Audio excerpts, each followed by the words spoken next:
जय श्री कृष्णा, राधे राधे।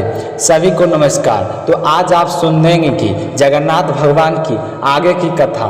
पिछले वीडियो में मैं आपको सुनाया कि कैसे एक गरीब ब्राह्मण अपनी पुत्र वधू के कहने पर जगन्नाथ यात्रा के लिए गया था और रास्ते में अनेक लोगों के सवाल लेकर जगन्नाथ भगवान के पास पहुंचा था। तो चलिए जानते हैं उन सभी के सवालों के जगन्नाथ भगवान ने क्या जवाब दिए। तो आप सभी से मेरा कहना है कि शिला भक्ति चैनल को सब्सक्राइब करके इस वीडियो को ज़्यादा से ज़्यादा शेयर कीजिए ताकि आप सभी पर भगवान जगन्नाथ की कृपा बनी रहे। बोलिए गणेश भगवान की जय हो, बोलिए जगन्नाथ भगवान की जय हो। तो दुर्बल ब्राह्मण ने भगवान से कहा कि हमसे बहुत ही बड़ी भूल हो गई।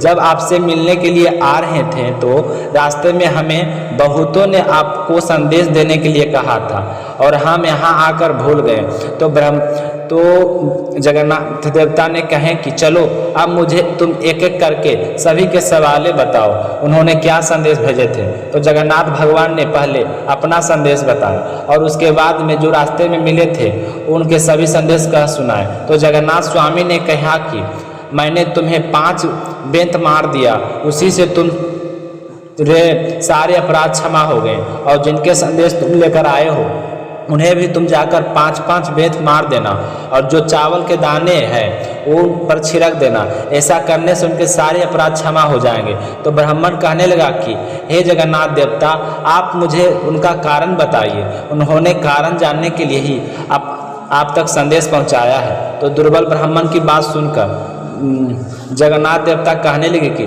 जिस नदी नाली के तुम संदेश लेकर आए हो यह दोनों पूर्व जन्म में देवरानी जेठानी थी। इन्होंने कभी भी आपस में प्रेम नहीं किया, एक दूसरे का बयान नहीं लौटाया, इसलिए इस जन्म में नदी नाले बनकर अलग अलग है।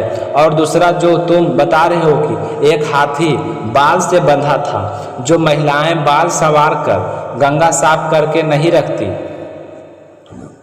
वह अगले जन्म में हाथी बन बाल से बंध जाती है, और जो बांध कर लदा आदमी था वह पूर्व जन्म में अभिमानी था। इसने अपनी अहंकार में दूसरों को कुछ नहीं समझा, पाटा चिपका था। आदमी इसने बड़े का सम्मान नहीं किया, बड़ों के आने पर बैठा रहा, इसलिए इसका यह हाल है। और जो आप आम के पेड़ का संदेश लेकर आए हो पूर्व जन्म में, यह संपन्न लोग सभी कभी भी किसी का भला नहीं किया, ना किसी जरूरत की मन से और ना ही अपनी संपत्ति का कोई हिस्सा दान में दिया, इसलिए उसके आज आम के फल पकने पर कीड़े पड़ जाते हैं। तो इस तरह दुर्बल ब्राह्मण ने सभी के संदेश सुनाए और जगन्नाथ देवता ने सभी का निवारण बताकर उसे आशीर्वाद देकर वहाँ से विदा कर दिए। अब दुर्बल ब्राह्मण वहाँ से लौटा और सभी के 5-5 पैंथ मार दिए और उन पर चावल के दाने छिड़के दिए।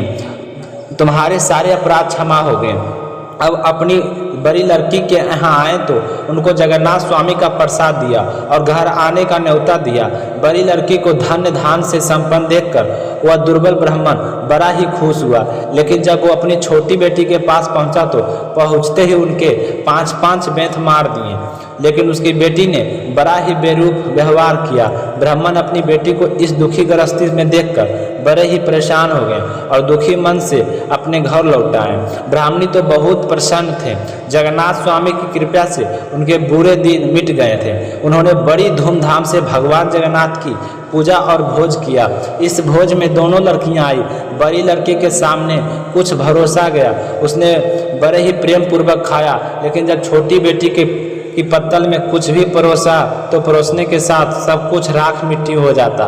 तो छोटी बेटी लड़की को यह देखकर बड़ी ही हैरानी हुई और उसने कहा कि हमारे पिताजी हम दोनों बहनों में भेदभाव करते हैं। तो यह सुनकर ब्राह्मण देवता दुखी हो गए और उन्होंने अपनी लड़की को समझाया पर वह नहीं मानी। अब दोनों की माँ के जाने के बाद समय आ गया था।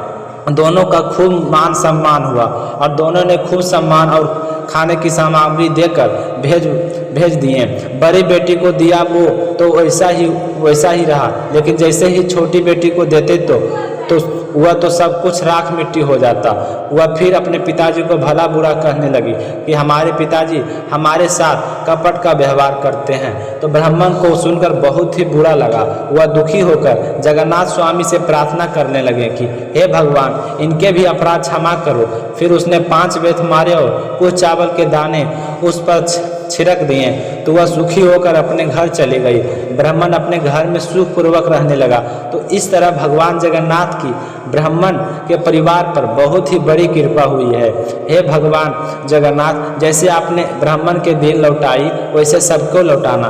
कहानी अधूरी हो तो पूरी करना, पूरी हो तो मान रखना। भगवान जगन्नाथ की कहानी का भाग दूसरा आपको सुनकर कैसा लगा कमेंट करके ज़रूर बताइए। मिलते हैं अगली वीडियो में, तब तक के लिए आपको बहुत बहुत धन्यवाद।